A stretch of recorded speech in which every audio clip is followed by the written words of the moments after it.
வணக்கம். சந்திரயான், மங்கள்யான் இஸ்ரோவோட சாதனைகளை நாம கொண்டாடி தீர்த்துட்டோம். ஆனா ஒரு விஷயம் தெரியுமா? இதெல்லாம் ஒரு ஆரம்பம் தாங்க. இஸ்ரோவோட அடுத்த கட்டம், அதாவது அடுத்த சகாப்தம் எப்படி இருக்க போகுதுன்னு யோசிச்சிருக்கீங்களா? வாங்க, விண்வெளியில இந்தியாவோட எதிர்காலத்தையே தீர்மானிக்க போற சில பிரம்மாண்டமான திட்டங்களை பத்தி இன்னைக்கு நம்ம பார்க்கலாம். இஸ்ரோவோட அடுத்த பாய்ச்சல் எவ்ளோ பெருசா இருக்கும்னு நினைக்கிறீங்க? இப்போ நம்ம கிட்ட இருக்கிற ராக்கெட்டை விட 1000 மடங்கு. ஆமா, நீங்க கேட்டது கரெக்ட் தான். 1000 மடங்கு சக்தி வாய்ந்த ஒரு ராக்கெட்டை இஸ்ரோ உருவாக்கிட்டு இருக்காங்க. இது விண்வெளி பயணத்தோட ரூல்ஸே மாத்தி எழுத போற ஒரு அசுர சக்தி. சரி, இவ்ளோ பெரிய சக்திக்கு காரணம் என்ன? அதான் இந்த ராட்சச ராக்கெட். வாங்க, இத பத்தி முதல்ல பாப்போம். இஸ்ரோவோட எல்லா ஃபியூச்சர் பிளானுக்கும் இதுதான் பேஸ்மெண்ட். இதோட பேரு அடுத்த தலைமுறை ஏவுகணை வாகனம், சுருக்கமா NGLV. இப்ப இந்த கம்பாரிசனை பாருங்களேன். நம்மகிட்ட இப்போ இருக்கிற LVM-3 ராக்கெட்டை விட இந்த NGLV ராக்கெட்டால 3 மடங்கு அதிக எடையை தூக்கிட்டு போக முடியும். சிம்பிளா சொல்லணும்னா, ரொம்ப பெரிய ஸ்பேஸ் ஸ்டேஷன் பாகங்களையும் இல்ல ஒரே டைம்ல நிறைய சேட்டலைட்டுகளையும் நம்மளால அனுப்ப முடியும். ஆனா அதை விட ஒரு முக்கியமான விஷயம் இருக்கு. அதுதான் ரீயூசபிலிட்டி. அதாவது ராக்கெட்டோட பாகத்தை திரும்பவும் பயன்படுத்துற டெக்னாலஜி. இது ஒரு புரட்சிகரமான விஷயம். இதுக்கு இவ்ளோ பவர் எப்படி கிடைக்குதுன்னு கேக்குறீங்களா? இந்த ராக்கெட்டோட அமைப்பை பாருங்க. இது ஒரு 3 ஸ்டேஜ் ராக்கெட். அது கூடவே 2 பெரிய ஸ்ட்ராப் ஆன் பூஸ்டர்ஸ் இருக்கு. அதோட ஃபர்ஸ்ட் ஸ்டேஜ்ல மட்டும் 9 என்ஜின் இருக்கு. யோசிச்சு பாருங்க, ஒவ்வொரு என்ஜினும் 110 டன் த்ரஸ்ட், அதாவது உந்து சக்தியை கொடுக்கும்னா அடிங்கப்பா. இந்த ரீயூசபிலிட்டி, அதாவது திரும்பவும் பயன்படுத்துறது தான் இதுல உண்மையான கேம் சேஞ்சர். இது எப்படி வேலை செய்யுதுன்னு பார்க்கலாமா? ராக்கெட் லான்ச் ஆனதும் அதோட பவர்ஃபுல்லான ஃபர்ஸ்ட் ஸ்டேஜ் தனியா பிரிஞ்சு அதுவாட்டே பூமிக்கு திரும்பி வந்துடும். அப்புறம் அதை சரி பண்ணி அடுத்த லான்ச்க்கு யூஸ் பண்ணிக்கலாம். இதனால என்ன ஆகும் தெரியுமா? ஸ்பேஸ் பயணத்துக்கான செலவு நம்ப முடியாத அளவுக்கு குறையும். விண்வெளிக்கு போறது ரொம்பவே ஈஸியாகிடும். சரிப்பா, இவ்ளோ பெரிய சக்தி வாய்ந்த ராக்கெட் எதுக்கு? வெறும் சேட்டலைட் அனுப்பவா? இல்லவே இல்ல. நம்மள மாதிரி மனுஷங்களை சுமந்துட்டு போறதுக்கு தான். வாங்க, இந்தியாவோட சரித்திரத்தையே மாத்த போற ககன்யான் திட்டத்தை பத்தி பார்க்கலாம். 3 ஆமாங்க, 3 இந்தியர்கள் இந்த வரலாற்று சிறப்புமிக்க பயணத்துல நம்ம இந்தியாவை சேர்ந்த 3 பேர் விண்வெளிக்கு போக போறாங்க. இத நாம செஞ்சா மனுஷங்கள விண்வெளிக்கு அனுப்புன 4வது நாடுன்ற பெருமை இந்தியாவுக்கு கிடைக்கும். இத நம்ம எல்லாருக்குமே ஒரு பொன்னான தருணம் இல்லையா? சரி, அவங்க எவ்வளவு உயரத்துக்கு போக போறாங்க தெரியுமா? நம்ம பூமியோட மேற்பரப்புல இருந்து கிட்டத்தட்ட 400 கிலோமீட்டர் உயரம். இது இன்டர்நேஷனல் ஸ்பேஸ் ஸ்டேஷன் சுத்தி வர்ற அதே ஹைட்டு தான். யோசிச்சு பாருங்க, அந்த உயரத்துல இருந்து நம்ம பூமிய பார்த்தா எப்படி இருக்கும்? மனுஷங்கள விண்வெளிக்கு அனுப்பும்போது பாதுகாப்புக்குத்தான முதலிடம். அதுல எந்த காம்ப்ரமைஸும் பண்ண முடியாது. அதுக்காகவே நம்ம LVM-3 ராக்கெட்டை ஸ்பெஷலா அப்கிரேட் பண்ணிருக்காங்க. இதுக்கு பேரு HLVM-3, அதாவது ஹியூமன் ரேட்டட் LVM-3. வீரர்களோட பாதுகாப்பை உறுதி செய்யற இந்த ராக்கெட் மூலமா ககன்யான் பயணம் 2026ல நடக்கும்னு பிளான் பண்ணிருக்காங்க. இப்போ நாம பூமியோட வட்டத்தை விட்டு வெளியே வரப்போறோம். நம்ம பக்கத்து வீட்டுக்காரங்க மாதிரி இருக்கிற நிலாவுக்கும் செவ்வாய்க்கும் இந்தியா என்ன பிளான் வச்சிருக்குன்னு பார்க்கலாமா? சந்திரயான் 3 வெற்றிக்கு பிறகு அடுத்தது என்ன? அதுதான் சந்திரயான் 4. ஆனா இந்த தடவை இலக்கு இன்னும் பெருசு. மறுபடியும் நிலாவோட தென் துருவத்துக்கு போறோம். ஆனா இந்த முறை அங்கிருந்த மண்ணையும் பாறைகளையும் சாம்பிள் எடுத்து பூமிக்கு திருப்பி கொண்டு வர போறோம். முதன்முறையா நாம இதை செய்ய போறோம். இதுல நாம ஜெயிச்சா இந்த சாதனையை செஞ்ச உலகத்துல 4வது நாடுன்ற பெருமை நமக்கு கிடைக்கும். ஆனா இந்த மிஷன் டெக்னிக்கலா ரொம்பவே காம்ப்ளிகேட்டட். எப்படின்னு பாருங்க. முதல்ல 2 தனித்தனி ராக்கெட்ல 5 பாகங்களை அனுப்புவாங்க. அப்புறம் அந்த 5 பாகங்களும் நிலாவோட ஆர்பிட்ல ஒன்னா சேரும். அதுக்கப்புறம் அதுல இருந்து 2 பாகம் நிலாவுல தர இறங்கி ரிசர்ச் பண்ணும். கடைசியா ஒரு ஸ்பெஷல் பாகம் மட்டும் நிலாவோட மண் சாம்பிளோட பூமிக்கு திரும்பி வரும். ஒரு சினிமா மாதிரி இருக்குல்ல? சரி, நிலாவை விட்டுட்டு இப்போ நம்ம கவனத்தை செவ்வாய் பக்கம் திருப்புவோம். நம்மளோட மங்கள்யான் 1 செவ்வாய தூரத்துல இருந்து சுத்தி வந்து போட்டோ மட்டும்தான் எடுத்தது. ஆனா மங்கள்யான் 2 அப்படி இல்ல. அது செவ்வாயோட மண்ணையே தொடப்போகுது. ஆமாங்க, இந்த தடவை நாம செவ்வாயில லேண்ட் ஆகி அங்கே நேரடியா ஆராய்ச்சி பண்ண போறோம். இது எவ்ளோ பெரிய ஸ்டெப்னு பாருங்க. இந்த மங்கள்யான் 2 அல்லது மார்ஸ் லேண்டர் மிஷன் 2026ஆம் ஆண்டுக்கு பிளான் பண்ணிருக்காங்க. இதுல ஒரு ரோவர வண்டிய செவ்வாயில இறக்க போறோம். அந்த ரோவர் அங்க இருக்கிற பாறைகள், அட்மாஸ்பியர் எல்லாத்தையும் அனலைஸ் பண்ணும். ஒரு காலத்துல செவ்வாயில உயிர் இருந்ததா இல்லையான்ற மாதிரி பல மில்லியன் டாலர் கேள்விகளுக்கு பதில் தேடும். சரி, இந்த தனித்தனி மிஷன்ஸ் எல்லாம் ஒரு பக்கம் இருக்கட்டும். இதைத் தாண்டி ஸ்பேஸ்ல இந்தியாவுக்குன்னு ஒரு நிரந்தரமான இடத்த, ஒரு பெர்மனன்ட் அட்ரஸ உருவாக்குறதுக்கு சில பெரிய திட்டங்கள் இருக்கு. அத பத்தி இப்போ பாப்போம். இது நாவிக், சிம்பிளா சொன்னா நம்ம இந்தியாவோட சொந்த ஜிபிஎஸ். இப்போ நாம வழிக்கு அமெரிக்காவோட ஜிபிஎஸ் நம்பியிருக்கோம். அதுக்கு பதிலா நமக்கான ஒரு சிஸ்டம் இருந்தா எப்படி இருக்கும்? அது ராணுவத்துக்கு மட்டும் இல்ல, நம்ம மாதிரி பொதுமக்களுக்கும் ரொம்ப முக்கியம். இப்போ இருக்கிற சேட்டலைட்களோட இன்னும் 5 புது சேட்டலைட்கள் சேர்க்க போறாங்க. அப்போ இதோட துல்லியம், அதாவது ஆக்யூரசி, பல மடங்கு அதிகமாகும். இஸ்ரோவோட அல்டிமேட் கனவு இல்ல, நம்ம எல்லாருடைய கனவுனே சொல்லலாம், அது இதுதான். சின்ன சின்ன பயணங்கள் மட்டும் இல்லாம விண்வெளியில நமக்கும் ஒரு நிரந்தர வீடு. ஆமாங்க, ஒரு இந்திய விண்வெளி நிலையம் கட்டுறதுதான் இவங்களோட தொலைநோக்கு திட்டம். நம்ம பூமியை சுத்தி வர்ற இந்த லேப்ல இருந்து எதிர்காலத்துக்கான பல முக்கியமான சயின்ஸ் எக்ஸ்பெரிமெண்ட்ஸை நம்மால பண்ண முடியும். சரி, நம்ம இவ்ளோ நேரம் பார்த்தத டக்குன்னு ஒரு ரீகேப் பார்த்துருவோமா? 1, பயங்கர சக்தி வாய்ந்த திரும்பவும் பயன்படுத்தக்கூடிய NGLV ராக்கெட். 2, ககன்யான் மூலமா நம்ம ஆட்களை ஸ்பேஸுக்கு அனுப்புறது. 3, நிலாவிலையும் செவ்வாயிலையும் இறங்கி ரிசர்ச் பண்றது. 4, நாவிக் சிஸ்டம் மற்றும் நம்ம சொந்த ஸ்பேஸ் ஸ்டேஷன் மூலமா விண்வெளியில நம்ம இருப்பை நிரந்தரமாக்குறது. இதுதான் இந்தியாவோட மாஸ்டர் பிளான். இப்போ உங்ககிட்ட ஒரு கேள்வி. இந்த எல்லா பிரம்மாண்டமான திட்டங்களும் நிஜமாகும் போது உலக விண்வெளி வரப்படத்துல இந்தியாவோட இடம் எங்க இருக்கும்னு நீங்க நினைக்கிறீங்க? இது வெறும் இஸ்ரோவோட எதிர்காலம் இல்ல, நம்ம ஒவ்வொருத்தரோட எதிர்காலம். யோசிச்சு பாருங்க. காத்திருப்போம். இருட்டடிக்குது, கண்ணுக்கு ஒண்ணுமே தெரியல. அந்த கார் இருள்ல மணிக்கு சுமார் 28,000 கிலோமீட்டர் வேகத்துல 2 இயந்திரங்கள் பறந்துகிட்டு இருக்கு. இப்போ இந்த 2 இயந்திரங்களும் ஒன்னோட ஒன்னு 1 மில்லிமீட்டர் கூட பிசகாம துல்லியமா இணையும் அப்படின்னு யாராவது சொன்னா உங்களால நம்ப முடியுமா? கண்டிப்பா நம்புறது ரொம்ப கஷ்டம்தான். ஆமா, இது ஏதோ ஹாலிவுட் சயின்ஸ் ஃபிக்ஷன் படத்தோட காட்சி இல்ல. நம்முடைய இந்திய விண்வெளி ஆராய்ச்சி நிறுவனமான இஸ்ரோ சந்திரயான் 4 திட்டத்துல நிஜமாவே செய்ய போகிற ஒரு விண்வெளி செயல்பாடு. அறிவை தேடி அலசும் உங்களுக்காகவே உருவாக்கப்பட்ட இந்த விரிவான அலசலுக்கு உங்களை வரவேற்கிறோம். கண்டிப்பா. இன்னைக்கு நாம விவாதிக்க போற மூலத் தகவல்கள் எல்லாமே இஸ்ரோவின் எதிர்கால திட்டங்களை பத்தினதுதான். இஸ்ரோவென்றாலே நம்ம எல்லாருக்கும் ஒரு தனி பெருமை உண்டு. ஆனா அதாவது இதுவரைக்கும் நம்ம பார்த்தது வெறும் ட்ரெய்லர் தான். இனிமேல் தான் மெயின் பிக்சர் ஆரம்பம் அப்படின்னு சொல்லலாம். கரெக்ட். அந்த மாற்றம் தான் இங்க ரொம்ப முக்கியம். இஸ்ரோ வெறும் செயற்கைக்கோள்களை மட்டும் ஏவும் நிறுவனம் அப்படிங்கிற நிலையிலிருந்து மாறி விண்வெளியில ஒரு நிரந்தரமான உள்கட்டமைப்பு, அதாவது ஒரு ஸ்பேஸ் இன்ஃப்ராஸ்ட்ரக்சரை உருவாக்கும் ஒரு உலகளாவிய சாம்ராஜ்யமா உருவெடுத்துட்டு இருக்காங்க. ரைட். நாம இன்னைக்கு இந்த ஆவணங்களை வச்சுக்கிட்டு அந்த சாம்ராஜ்யத்தோட அடித்தளம் என்ன, அவங்க எப்படி இதை சாதிக்க போறாங்க அப்படிங்கறத விரிவாக பகுப்பாய்வு செய்ய போறோம். ஆமா, இப்ப நீங்க இந்த தகவல்களை கவனிச்சீங்கன்னா ஒரு தெளிவான வரைபடம் உங்களுக்கு புரியும். எதிர்காலத்துல விண்வெளியில ஒரு தளத்தை அமைப்பது, மனிதர்களை அங்க அனுப்புவது, மத்த கிரகங்களுக்கு அங்கிருந்தே செல்வதுன்னு ஒரு மிகப்பெரிய தொலைநோக்கு பார்வையில இருக்கு. Super, let's unpack this.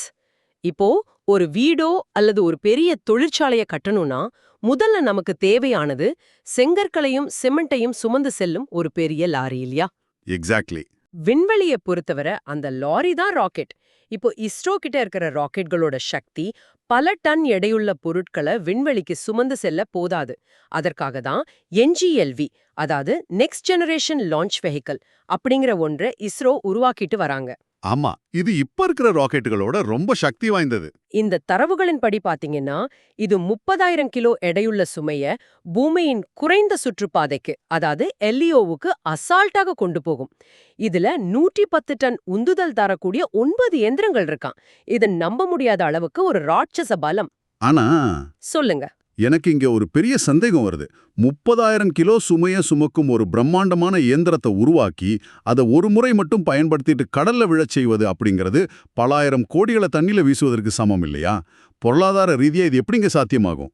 அங்கதான் இஸ்ரோ ஒரு மிகப்பெரிய பாய்ச்சலை நிகழ்த்துறாங்க. நீங்க சொல்றது 100க்கு 100 உண்மை. ஒவ்வொரு முறையும் ஒரு புது ராக்கெட்டை உருவாக்குறது ஒரு முறை பயணம் செய்யறதுக்காக பல கோடி ரூபாய் செலவுல ஒரு விமானத்தை உருவாக்கிட்டு பயணம் முடிஞ்சதும் அதை உடைத்து போடுவதற்கு சமம். கரெக்ட். அது நீண்ட காலத்திற்கு சாத்தியமில்லை. அதனால தான் இந்த NGLV ராக்கெட்ல மறுபயன்பாட்டு தொழில்நுட்பம், அதாவது ரீயூசபிலிட்டி மையமா இருக்கு. ராக்கெட் முழுவதையும் அவங்க தூக்கி எறிய போறதில்ல. ஓ, அப்படியா? ஆமா, அதிகபட்ச எரிபொருளையும் அந்த விலையுயர்ந்த 9 இயந்திரங்களையும் கொண்ட ராக்கெட்டோட முதல் கட்டத்தை, அதாவது ஃபர்ஸ்ட் ஸ்டேஜ், விண்வெளிக்கு சென்ற பிறகு மீண்டும் பத்திரமா பூமிக்கு கொண்டு வர போறாங்க. ஒரு நிமிஷம், அது கேட்பதற்கு ரொம்ப எளிதா இருக்கு. ஆனா நடைமுறையில் அது எவ்வளவு பெரிய சவால். ஒரு ராக்கெட் விண்வெளிக்கு செல்லும் போது பலாயிரம் கிலோமீட்டர் வேகத்துல பயணிக்கும். அந்த வேகத்துல பூமியோட வளிமண்டலத்திற்குள் திரும்ப நுழையும் போது அது ஒரு எரிகள் போல தீப்பிடிச்சு எரியுமே. எரிஞ்சிருந்தான். அதை எப்படி கட்டுப்படுத்தி எரிந்து போகாமல் ஒரு குறிப்பிட்ட இடத்துல செங்குத்தாக தரையிறக்க முடியும்? அதுதான் இங்க பொறியியலோட உச்சக்கட்டம். ராக்கெட்டோட முதல் கட்டம் தான் வேலையை முடிச்சுட்டு பிரிஞ்சதும் அது வெறுமனே கீழே விழாது, அது தன்னிடம் மீதமுள்ள எரிபொருளை பயன்படுத்தி தன் திசையை மாற்றி அமைக்கும். இதுக்கு பூஸ்ட் பேக் பர்ன் அப்படின்னு பேரு. ஓஹோ, திசைய மாத்துமா? ஆமா, வளிமண்டலத்திற்குள் நுழையும் போது ஏற்படும் கற்பனைக்கு எட்டாத வெப்பத்தை தாங்குவதற்காக சிறப்பு வெப்ப கவசங்கள் அதுல இருக்கும். மிக முக்கியமா, அது கீழே விழும்போது அதோட பக்கவாட்டுல உள்ள சிறிய துடுப்புகள், அதாவது கிரிட் ஃபின்ஸ், ஒரு பறவையோட இறக்கைகள் போல செயல்படும். அட, காற்றின் திசையை கிழித்துக் கொண்டு ராக்கெட்டை சரியான இடத்தை நோக்கி அது வழிநடத்தும். தரைக்கு மிக அருகில் வந்தவுடன் மீண்டும் அதோட இயந்திரங்கள் தீப்பொறியை கக்கி அந்த அசுர வேகத்தை குறைத்து ஒரு ஹெலிகாப்டர் போல மிக மென்மையாக தரையிறங்கும். வாவ்! வளிமண்டலத்துல விழும் ஒரு தீப்பந்த கணினி துல்லியத்தோடு கட்டுப்படுத்தி தரையிறக்குவது அப்படிங்கறது நிஜமாவே ஒரு மிரட்டலான தொழில்நுட்பம். கண்டிப்பா இந்த தொழில்நுட்பம் விண்வெளி பயண செலவை பல மடங்கு குறைக்கும். சரி, இப்போ உள்கட்டமைப்பு உருவாக்குவதற்கான ஒரு ராட்சச லாரி நமக்கு கிடைச்சிருச்சு. அடுத்தது என்ன? அந்த லாரிய ஓட்டவும் விண்வெளியில கட்டுமான பணிகளை செய்யவும் நமக்கு ஆட்கள் வேணும் இல்லையா? ஆமா, அதுதான் ககன்யான் திட்டம். 2026ல 3 இந்திய விண்வெளி வீரர்களை 400 கிலோமீட்டர் உயரத்துல உள்ள குறைந்த பூமி சுற்றுப்பாதைக்கு அனுப்ப போறாங்க. இதற்காக ஹியூமன் ரேட்டட் LVM-3 அப்படிங்கிற மேம்படுத்தப்பட்ட விண்கலம் பயன்படுத்தப்பட இருக்கு. இந்த வருஷ கடைசியில இதற்கான ஆளில்லா சோதனைகள் தொடங்க போகுது. ஓகே, இவையெல்லாம் ஒரு புறம் இருக்கட்டும். செயற்கைக்கோளை ஏவுவதற்கும் மனிதர்களை ஏவுவதற்கும் உள்ள வித்தியாசம் எனக்கு புரியுது. ஆனா இந்த ஹியூமன் ரேட்டட் அப்படிங்கிற வார்த்தைக்கு பின்னால உள்ள உண்மையான அர்த்தம் என்ன? ஒரு செயற்கைக்கோள் ராக்கெட் வெடிச்சா பணம் மட்டும்தான் போகும். ஆனா மனிதர்கள் இருக்கும்போது எந்த ஒரு சின்ன தவறும் உயிரிழப்புல முடியுமே. அதாவது நீங்க கேக்குறது ரொம்ப முக்கியமான பாயிண்ட். அதனாலதான் மனிதர்களை அனுப்பும் விண்கலங்கள் ஹியூமன் ரேட்டட், அதாவது மனித பயன்பாட்டிற்கு தகுதியானது அப்படிங்கிற தரச்சான்றிதழை பெற வேண்டும். இதன் அடிப்படை விதி என்னவென்றால் மாற்று ஏற்பாடு. மாற்று ஏற்பாடா? ஆமா, ரிடண்டன்சி. ஒரு சாதாரண ராக்கெட்ல ஒரு சென்சார் பழுதானால் மிஷன் தோல்வி அடையும். ஆனா ஹியூமன் ரேட்டட் ராக்கெட்ல ஒரு சென்சார் பழுதானால் அதோட வேலையை செய்ய இரண்டாவது சென்சார் இருக்கும். ஓ, பேக்கப் மாதிரி. எக்ஸாக்ட்லி. அதுவும் பழுதானால் மூணாவது இருக்கும். எல்லாமே 2 அல்லது 3 மடங்கு பாதுகாப்போட வடிவமைக்கப்படும். அடுத்தது நீங்க சொன்ன அந்த பேரிடர் கால ஆபத்து. ஆமா, ராக்கெட் ஏவுதளத்தில் இருக்கும்போதோ அல்லது வானில் ஒலியின் வேகத்தை விட பல மடங்கு வேகத்துல சீறி பாய்ந்து கொண்டிருக்கும் போதும் இயந்திரத்துல ஒரு தீ விபத்து ஏற்பட்டால் என்ன செய்யறது? அந்த வேகத்துல பாராஷூட் வேலை செய்யாதே. விண்வெளி வீரர்களை எப்படி காப்பாற்றுவது? அங்கேதான் க்ரூ எஸ்கேப் சிஸ்டம் வேலை செய்யுது. இது விண்வெளி வீரர்களோட கேபினுக்கு மேல பொருத்தப்பட்டிருக்கும் ஒரு அதிவேக ராக்கெட் மோட்டார். ஒருவேளை ராக்கெட்ல ஏதோ தவறு நடக்குதுன்னு சென்சார்கள் கணித்தா அடுத்த மில்லி செகண்ட்ல இந்த எஸ்கேப் சிஸ்டம் இயங்கும். அடுத்த மில்லி செகண்ட்லயா? ஆமா, ராக்கெட் வெடிச்சு சிதறுவதற்கு முன்பே இது விண்வெளி வீரர்கள் இருக்கும் அந்த சிறிய கேபினை மட்டும் தனியாக பித்து கொண்டு கண்ணிமைக்கும் நேரத்துல பல கிலோமீட்டர் தூரத்திற்கு பாதுகாப்பாக எடுத்து சென்று விடும். அடேங்கப்பா. அதுக்கப்புறம் தான் பாராஷூட்டுகள் விரிந்து அவங்க கடல்ல பத்திரமா இறங்குவாங்க. இதை சோதிக்க தான் இஸ்ரோ தொடர்ந்து பல பேட் அபார்ட் மற்றும் இன்ஃப்ளைட் அபார்ட் சோதனைகளை செய்து வராங்க. அது மட்டும் இல்லாம மனிதர்கள் பூமிக்கு திரும்பும்போது விண்கலத்தை சுற்றி உருவாகும் பிளாஸ்மா வெப்பம் 2000 டிகிரி செல்சியஸை தாண்டும். அவ்வளோ வெப்பமா? ஆமா, அந்த வெப்பம் உள்ளே இருக்கும் வீரர்களை தாக்காமல் இருக்க மிக மேம்படுத்தப்பட்ட வெப்ப கவசங்கள் பயன்படுத்தப்படுது. ககன்யான் அப்படிங்கிறது வெறுமனே விண்வெளிக்கு போயிட்டு வர்ற பயணம் அல்ல. அது விண்வெளியோட மிக கொடூரமான சூழலில் மனித உயிரை பாதுகாப்பதற்கான ஒரு தொழில்நுட்ப போராட்டம். நிஜமாவே இப்போ அது எவ்வளோ பெரிய பொறுப்புன்னு புரியுது. இது ஒரு உயிர்காக்கும் கவசம் போல வடிவமைக்கப்படுது. சரி, நமக்கு தேவையான ராக்கெட் கிடைச்சிருச்சு. அதற்கான விண்வெளி வீரர்களை பயிற்றுவிக்கும் பணியும் நடக்குது. இப்போ இவங்க விண்வெளியில சென்று என்ன செய்ய போறாங்க?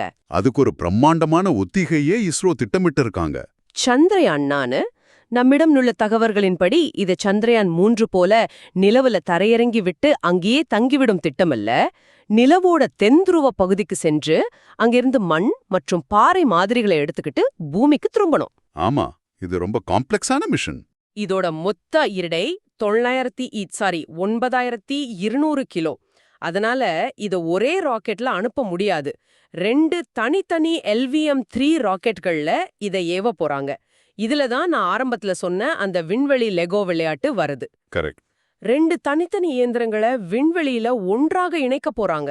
பூமியிலேயே 2 வாகனங்களை இணைப்பது கடினம் அப்படிங்கிறப்போ எந்த ஒரு கட்டுப்பாட்டு அறையும் அருகில் இல்லாத விண்வெளியில பல 1000 கிலோமீட்டர் வேகத்துல இது எப்படிங்க சாத்தியமாகும்? அதாவது இது விண்வெளி அறிவியலோட மிகச் சிக்கலான ஒரு நடனம் அப்படின்னு சொல்லலாம். சந்திரயான் 4 திட்டத்துல மொத்தம் 5 தனித்தனி தொகுதிகள், அதாவது மாடியூல்ஸ் இருக்கு. 5 மாடியூல்ஸா? ஆமா, ஒரு ராக்கெட் நிலவுல தரையிறங்கும் லேண்டர் மற்றும் மாதிரிகளை மேலே கொண்டு வரும் அசெண்டர் தொகுதியை சுமந்து செல்லும். மற்றொரு ராக்கெட் பூமியோட சுற்றுப்பாதையிலிருந்து நிலவுக்கு செல்லும் மாடியூல் மற்றும் பூமிக்கு திரும்பும் மாடியூலை சுமந்து செல்லும். நீங்க கேட்கலாம், 2 விண்கலங்கள் விண்வெளியில எப்படி மோதிக்கொள்ளாம இணையும்னு. ஆமா, அது ஒரு பெரிய இடி மாதிரி ஆயிடாதா? இங்க வேகம் ஒரு பிரச்சனை இல்ல, சார்பு வேகம், அதாவது ரிலேட்டிவ் வெலாசிட்டி தான் முக்கியம். 2 விண்கலங்களும் மணிக்கு 28,000 கிலோமீட்டர் வேகத்துல சுற்றினாலும் ஒன்றுக்கொன்று ஒப்பிடும்போது அதோட வேகம் கிட்டத்தட்ட 0 இருக்கணும். சென்சார்கள், லேசர்கள் மற்றும் கேமராக்களை பயன்படுத்தி 2 விண்கலங்களும் ஒன்னுக்கொன்னு மெல்ல மெல்ல நெருங்கி ஒரு சாவிப்பூட்ல நுழைவது போல மிக துல்லியமா அணையும்.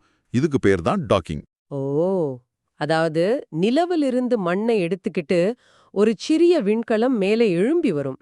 அது நிலவை சுற்றி கொண்டிருக்கும் மற்றொரு விண்கலத்தோடு அந்தரத்துல இணையணும். பிறகு அந்த மண் பாதுகாப்பாக பூமிக்கு திரும்பும் மாடியூலுக்கு மாற்றப்படணும். இதை கேட்கும்போதே தலை சுத்துதே. ஆமா, ரொம்ப நுட்பமான செயல்பாடு. இது எதற்காக இஸ்ரோ இவ்வளவு சிக்கலான ஒரு திட்டத்தை கையில எடுக்கணும்? வெறுமனே நிலவோட மண்ணை ஆராயணும் அப்படிங்கிறது மட்டும்தான் இதோட நோக்கமா? நிலவோட மண் அப்படிங்கிறது ஒரு போனஸ் மட்டும்தான். இஸ்ரோவோட உண்மையான இலக்கு அது அல்ல. நீங்க இந்த ஆவணங்களை உன்னிப்பா கவனிச்சீங்கன்னா உங்களுக்கு ஒரு விஷயம் புரியும். எதிர்காலத்துல விண்வெளியில ஒரு பெரிய விண்வெளி நிலையத்தை, அதாவது ஒரு ஸ்பேஸ் ஸ்டேஷனை கட்டணும்னா அதற்கான எல்லா பாகங்களையும் பூமியிலிருந்து ஒரே ராக்கெட்ல தூக்கிக்கிட்டு போக முடியாது. ஆமா, எடையும் அளவும் தாங்காது. கரெக்ட். தனித்தனி பாகங்களா ராக்கெட்டுகள்ல அனுப்பி விண்வெளியில வச்சுதான் ஒவ்வொன்றாக லெகோ பிளாக்ஸ் போல இணைக்கணும். இத ஸ்பேஸ் அசெம்பிளின்னு சொல்லுவாங்க. அந்த தொழில்நுட்பத்தை, விண்வெளியிலேயே இயந்திரங்களை இணைக்கும் கலையை கற்றுக்கொள்வதற்கான ஒரு மிகப்பெரிய ஒத்திகை தான் இந்த சந்திரயான் 4. ஓஹோ. நிலவுல நாம கற்றுக்கொள்ளும் இந்த பாடம்தான் நாளைக்கு செவ்வாய் கிரகத்துல நாம கட்டப்போகும் குடியிருப்புகளுக்கான அடித்தளம். இது எனக்கு பெரிய ஆஹா தருணமா இருக்கு. நிலவுல மண் எடுப்பது ஒரு சாக்கு, ஆனா நிஜமான நோக்கம் விண்வெளியில பொருட்களை எப்படி இணைப்பது அப்படின்னு கத்துக்கிறது தான். சுகம். சரி, நிலவு அப்படிங்கிறது ஒரு நிறுத்தம் மட்டுமே. இஸ்ரோவோட பார்வை செவ்வாய் கிரகத்தையும் தாண்டி செல்லுது. அடுத்ததாக மங்கள்யான் 2. ஆமா, மார்ஸ் லேண்டர் மிஷன். 2026ல செவ்வாய் கிரகத்தோட வளிமண்டலம் மற்றும் மேற்பரப்பை ஆராய ஒரு லேண்டர் மற்றும் ரோவரை இஸ்ரோ அனுப்ப போறாங்க. மங்கள்யான் 1 வெறும் செவ்வாய் கிரகத்தை சுற்றி வந்தது. ஆனா இந்த முறை நம்ம செவ்வாய் கிரகத்துல தரையிறங்க போறோம். எனக்கு என்ன சந்தேகம்னா, நிலவுல தரையிறங்குவதற்கும் செவ்வாய் கிரகத்துல தரையிறங்குவதற்கும் அப்படி என்னங்க பெரிய வித்தியாசம்? 2மே விண்வெளியில இருக்கும் பாழை உருண்டைகள் தானே. அது ஒரு தவறான புரிதல். நிலவுக்கும் செவ்வாய்க்கும் ஒரு மிகப்பெரிய வித்தியாசம் இருக்கு. அதுதான் வளிமண்டலம். நிலவுல வளிமண்டலம் கிடையாது. அதனால விண்கலம் தரையிறங்கும்போது அதோட இயந்திரங்களை இயக்கி வேகத்தை குறைத்து அப்படியே தரையிறக்கிடலாம். ஆனா செவ்வாய் கிரகத்துல ஒரு மெல்லிய வளிமண்டலம் இருக்கு. இது விண்வெளி பொறியாளர்களுக்கு ஒரு மிகப்பெரிய தலைவலி. ஏன் தலைவலி? வளிமண்டலம் இருந்தா பாராசூட் பயன்படுத்தி ரொம்ப எளிதா தரையிறங்கலாமே. அங்கதான் இயற்கையோட ஒரு சிக்கல் இருக்கு. செவ்வாய் கிரகத்தோட வளிமண்டலம் ஒரு விண்கலத்தை எரித்து சாம்பலாக்கும் அளவுக்கு போதுமான உராய்வை கொடுக்கும். ஆனா ஒரு பாராசூட்டை விரித்து விண்கலத்தோட வேகத்தை முழுமையா கட்டுப்படுத்தும் அளவுக்கு அது அடர்த்தியானது கிடையாது. ஓ, அதாவது அது எரிக்கவும் செய்யும், ஆனா காப்பாத்தவும் செய்யாது. எக்ஸாக்ட்லி. அதனால செவ்வாயில தரையிறங்குவது அப்படிங்கிறது 7 minutes ஆஃப் டெரர் அப்படின்னு அழைக்கப்படும் ஒரு பயங்கரமான அனுபவம். விண்கலம் வளிமண்டலத்துல நுழையும் போது வெப்ப கவசத்தை பயன்படுத்தணும். பிறகு ஒரு குறிப்பிட்ட உயரத்துல பாராசூட்டை விரிக்கணும். அதன் பிறகு பாராசூட்டை கழட்டிவிட்டு மீண்டும் ராக்கெட் இயந்திரங்களை இயக்கி தரையிறங்கணும். இதெல்லாம் எப்ப நடக்கும்? எல்லாமே ஒரு சில நிமிடங்கள்ல நடக்கும். இதுல இன்னொரு பெரிய சிக்கல் என்னன்னா, செவ்வாய் கிரகம் பூமியிலிருந்து பல மில்லியன் கிலோமீட்டர் தொலைவில் இருக்கிறதால தகவல் தொடர்பு வந்து சேர பல நிமிடங்கள் ஆகும். ஆமா, சிக்னல் டிலே இருக்குமே. கரெக்ட். அதனால தரையிறங்கும் அந்த சில நிமிடங்கள்ல பூமியிலிருந்து யாராலும் விண்கலத்தை கட்டுப்படுத்த முடியாது.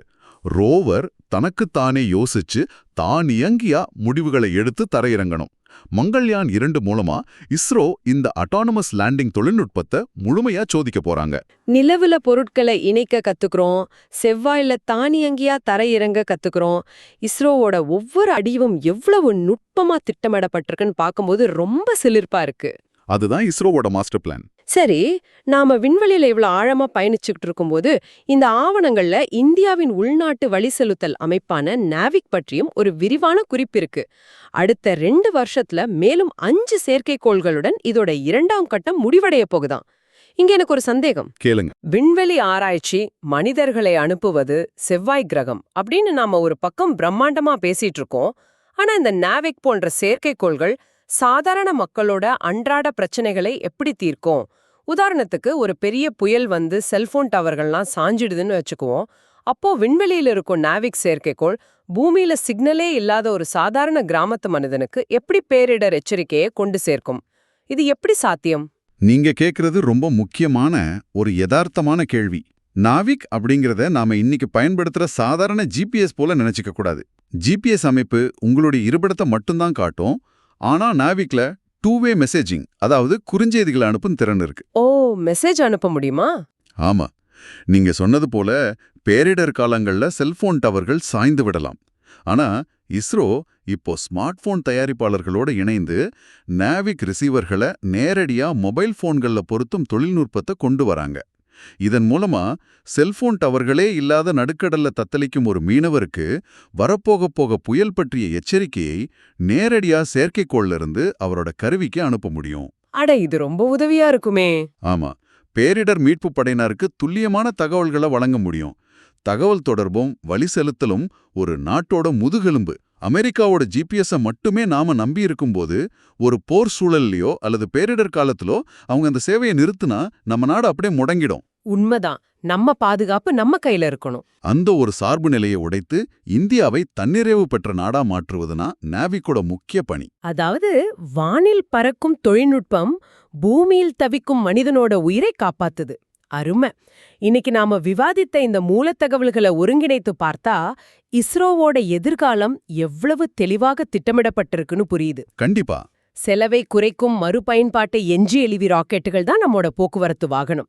ககன்யான் மூலமா முதன்முறையா விண்வெளிக்கு செல்லும் இந்தியர்கள் தான் அந்த உள்கட்டமைப்பை உருவாக்கும் பொறியாளர்கள். நிலவிலிருந்து விண்வெளி லெகோ முறையில மண் எடுத்து வரும் சந்திரயான் 4 தான் அந்த பொறியாளர்களுக்கான பயிற்சி களம். மங்கள்யான் 2 அப்படிங்கிறது தூரத்து கிரகங்கள்ல நம்முடைய எல்லையை விரிவுபடுத்துவதற்கான தேடல். ரொம்ப அழகா சுருக்கி சொல்லிட்டீங்க. இவையெல்லாம் சேர்ந்து இஸ்ரோவை அடுத்த கட்டத்திற்கு, அதாவது பாரதிய அந்தரிக்ஷ ஸ்டேஷன் அப்படிங்கிற இந்தியாவின் சொந்த விண்வெளி நிலையத்தை உருவாக்கும் மாபெரும் கனவை நோக்கி அழைச்சிட்டு போகுது. முற்றுமுழுதாக உண்மை. நாம பார்த்த இந்த ஆவணங்கள் அனைத்தும் நமக்கு உணர்த்தும் செய்தி ஒண்ணுதான். விண்வெளி அப்படிங்கிறது இனிமேல் இருட்டிலும் சூனியத்திலும் நடக்கும் வெறும் அறிவியல் பரிசோதனை அல்ல. அது மனித குலத்தோட அடுத்த பொருளாதார மற்றும் வாழ்வாதார தளம். இஸ்ரோ இப்போ கட்டிக்கொண்டிருப்பது அந்த புதிய உலகத்திற்கான ஒரு நெடுஞ்சாலைய. நிஜமாவே இது ஒரு பிரம்மாண்டமான பயணம். விண்வெளியில இந்தியா இனி யாரையும் பின்தொடரப் போவதில்ல, உலகையே வழி நடத்தப் போகுது. சரி, இந்த விரிவான அலசல முடிக்கும் முன் நீங்க சுயமாக சிந்தித்து பார்க்க ஒரு புதிய கோணத்தை முன்வைக்க விரும்புறேன். சந்திரயான் 4 திட்டத்துல 2 ராக்கெட்டுகளை அனுப்பி விண்வெளிலே பாகங்களை இணைக்க போறோம்னு பார்த்தோம். எதிர்காலத்துல நமக்கென ஒரு நிரந்தர விண்வெளி நிலையம் வரப்போகுதுன்னு பார்த்தோம். இங்க ஒரு நிமிஷம் சிந்திப்போம். பூமியிலிருந்து ஒரு ராக்கெட்டை ஏவுவதற்கு நாம செலவிடும் எரிபொருள்ல 90% பூமியோட அந்த அசுரத்தனமான ஈர்ப்பு விசையை உடைத்துக் கொண்டு வெளியேறுவதற்கு மட்டுமே செலவாகுது. அப்படியென்றால் எதிர்காலத்துல செவ்வாய் போன்ற தூரமான கிரகங்களுக்கு மனிதர்களை அனுப்பும்போது இங்கிருந்து கஷ்டப்பட்டு ராக்கெட்களை ஏவுவதற்கு பதிலாக நேரடியாக அந்த விண்வெளி நிலையத்திலேயே ராக்கெட்களையும் விண்கலன்களையும் உருவாக்கி அங்கிருந்தே மற்ற கிரகங்களுக்கு பயணம் செய்யும் காலம் வருமா? நாம கட்டப்போகும் அந்த விண்வெளி நிலையம் என்பது வெறும் அறிவியல் ஆய்வகம் மட்டுமல்ல, அது எதிர்கால பிரபஞ்ச பயணங்களுக்கான ஒரு விண்வெளி பேருந்து நிலையமாக மாறுமா? இந்த ஆழமான கேள்வியோட இன்றைய அலசல நிறைவு செய்றோம். அந்த விண்வெளி பேருந்து நிலையத்திலிருந்து பிரபஞ்சத்தை வேடிக்கை பார்க்கும் நாள் வெகு தொலைவில் இல்லை. சிந்தித்து பாருங்கள். மீண்டும் சந்திப்போம்.